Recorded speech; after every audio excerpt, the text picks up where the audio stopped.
Alright guys, so I wanted to make a video about one game in particular today, and it is wipEout Omega Collection. Of course it's been out for a while, but it recently got a VR patch, and I did a live stream of it a few days ago, and yeah, it's shit hot.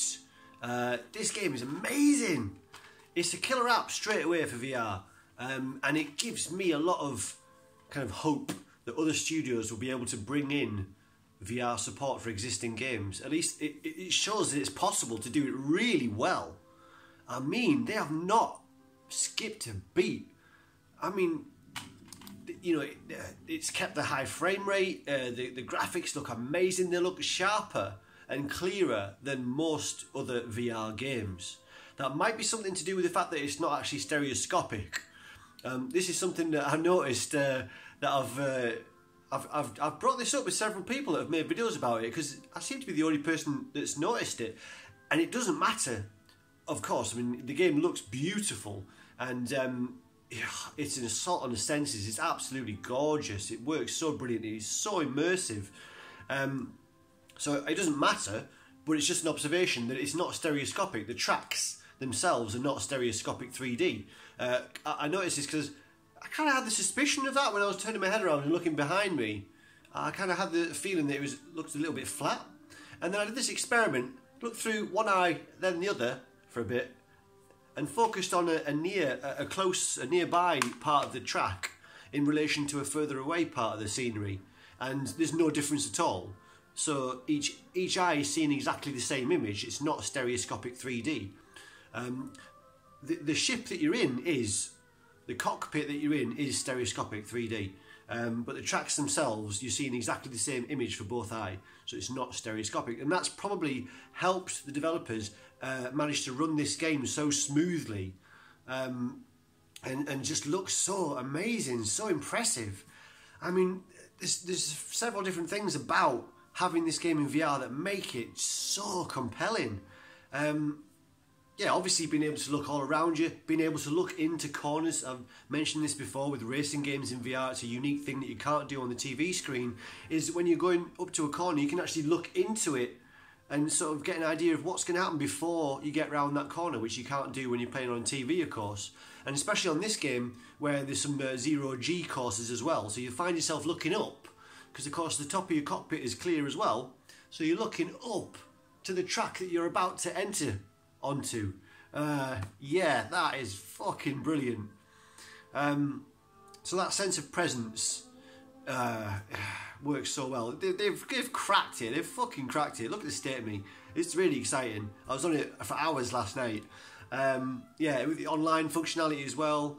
That's so brilliant to see those other ships around you and know that those are other people, and you see the game avatars, the gamer tags above those ships. That's really, really fun. And you know, the lobby system is really, really smooth and easy to use as well. Very good multiplayer setup, very well organised. No voice chat though.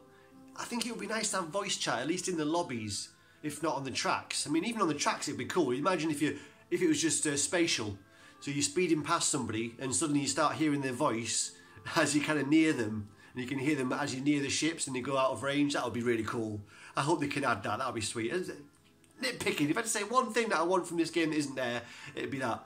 But anyway, back to the graphics. Yeah, so you've got that extra field of vision as well. So of course the game world is rushing past you in your peripheral vision to get that feeling of speed and of being there is fantastic. But also because you're there in the cockpit and because you've got such a huge field of vision.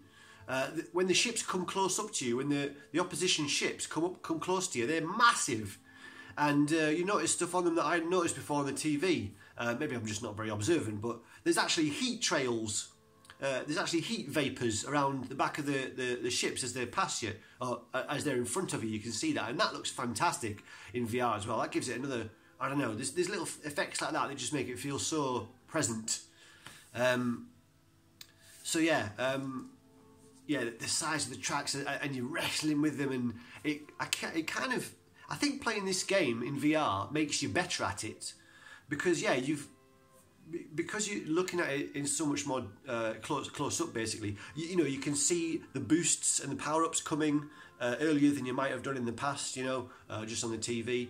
You can see the corners a bit more clearer. You kind of feel more like you're there, so of course it's easier to see what's going on ahead of you on the track. So I think it makes me better at this game. Yeah, but it's so psychedelic, it's so colourful. It's beautiful, so it looks fantastic. The sound is great. The sound is 3D, you know, for the tracks, for the ships passing you by and all that kind of thing. So it does have 3D audio in the game, and that works really well. Yeah, the gameplay is solid. It really does play well. Power-ups are fantastic. There's a good range of different modes of play as well. Of course, you've got the straight-out races. You've got ones that are battles. You can modify and you know, modify your races. Especially when you're setting up multiplayer lobbies, you can set the parameters of the race yourself. So there's lots of different options for messing with it as well. I've got all the comfort settings turned off, of course. Yeah, there is various comfort settings, and that's going to help a lot of people. You can put like these kind of blinders on that kind of you can either have them off or small or large. And the large ones basically makes it look like you're kind of looking through a box. You're like sat in a box. You're looking through one side of it that's open, kind of what it's like. But that's going to help people with motion sickness. And yeah, the fact that you can grade it out might help people kind of gradually, you know, overcome motion sickness. It might help do that. But I haven't had any with this game. I don't know why that is. Well, the cockpit always helps. Racing games, yeah, when you've got a cockpit around you to have that frame of reference of something in the game that's moving with you relative to the scenery, then it helps to cut down on motion sickness. So that might be it. But whatever it is, I mean, they've just done so well to keep that frame rate so smooth. It's beautiful. Yeah, and I was playing it last night after a little bit of a toot, and it felt so immersive. And it made me remember something that I've said before about VR, is that you get the most out of it when you kind of meet it halfway. When you meet the VR experience halfway, you're going to get the most out of it. And by that I mean you need to suspend your disbelief and not be nitpicking over little things, you know, not be looking for deficiencies in the experience, you know, really let yourself be taken by it and be impressed. Not that you need to work hard to be impressed by this game, that's not what I'm saying.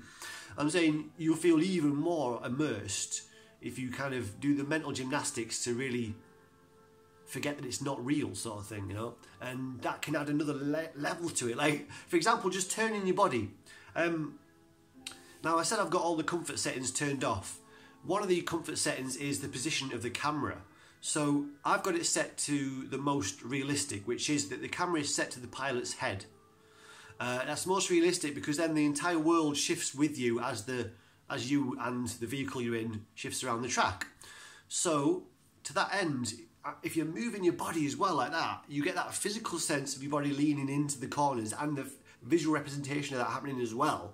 It feels ridiculous. It's so immersive. Yeah, so just doing little things like that to help the game along, to trick you, you know. You won't believe how real this can feel. It's stupid. And yeah, we're still on this first generation of VR headsets which have a relatively low resolution compared to what we're used to seeing on a TV screen that's several feet away from us. These screens are a couple of inches from our eyes being magnified by lenses, so of course you're going to get that lower resolution.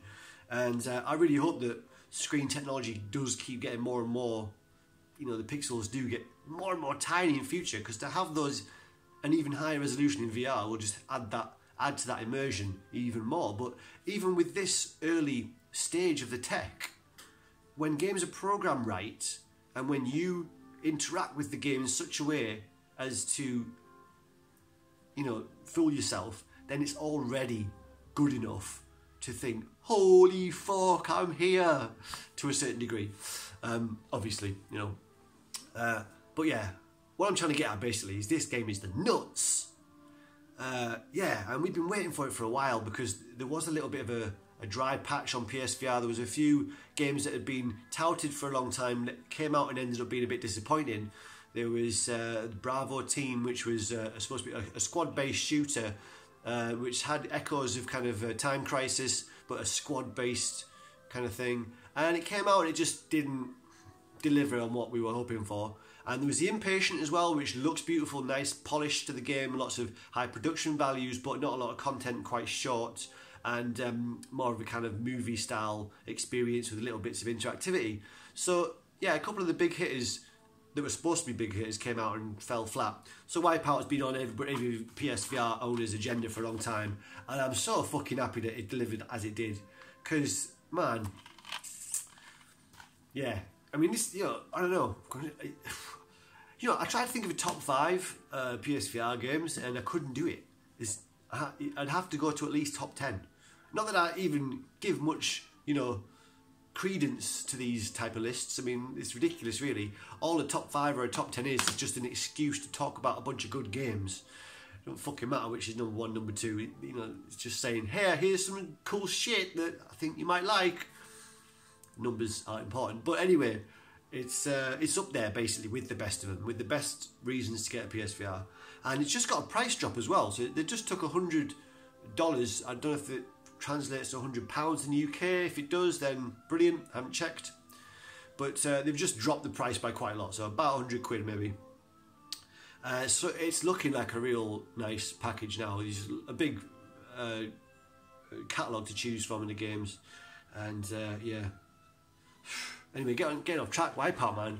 Yeah, it delivered. It's exactly as I hoped. In fact, it's better than I hoped it would be. It is. I didn't think it would be that good. Just the clarity of the graphics. Like I said, yeah, the lack of stereoscopic 3D on the tracks doesn't matter. But it's curious. It's curious that nobody else even noticed that. It's kind of weird. But maybe it's because it's a testament to how well how good it looks that nobody's kind of realised that. But it's true. It's fucking true. I'll stand by that claim. Anybody who's got it, check this out. Go like that. And look at a piece of the track that's close up in relation to a piece of the track that's further away, like one of them banners across the road or something. And you'll see it's exactly the same through each eye. So no stereoscopic 3D. But yeah, fantastic. And yeah, and this is like 15 quid. You can get it 15 quid physical. And it's a free update for the VR. So yeah. Brilliant. And yeah, so I just wanted to make this one video specifically about wipEout because it has been a revelation. Yeah, I did order a few of the PSVR games. They're coming in the post. Some more physical releases. There's not been too many of them. There's been a few recently, but I own some of them. There's about 4 or 5 now PSVR games that I own digitally. Then months later, got a physical release. Oh, that hurts. That hurts so much. Oh, anyway. Yeah, so that's it, guys. Listen, if there's any videos that you guys want me to make, let me know. Because, you know, it's free content. Give me the ideas, now do this shit. You know what I'm saying? Somebody said they wanted, they fancied maybe a Resident Evil playthrough or something.